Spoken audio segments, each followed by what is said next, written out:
Ayatollah খামেনির জানাজাকে ঘিরে আগাম প্রস্তুত করা হয়েছে হাজারো কবর। এ জানাজায় ৩,০০০ মৃত্যুর আশঙ্কা করছে সংবাদপত্র ডি ভেল্ট। লাখো মানুষের সমাগমকে সামনে রেখে সম্ভাব্য বড় ধরনের দুর্ঘটনার জন্য এই প্রস্তুতি নেওয়া হয়েছে বলেও দাবি করেছে জার্মান সংবাদপত্র ডি ভেল্ট। প্রতিবেদনে বলা হয়েছে, বিপুল জনসমাগম, প্রচণ্ড গরম এবং পদদলিত হওয়ার মতো পরিস্থিতিতে ব্যাপক প্রাণহানি ঘটতে পারে এমন আশঙ্কা থেকেই জরুরি পরিকল্পনা করেছে ইরানি কর্তৃপক্ষ।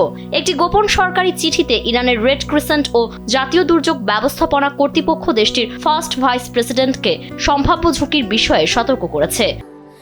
স্যান্ডেলিনা সো, রূপচর্চায় আভিজাত্য।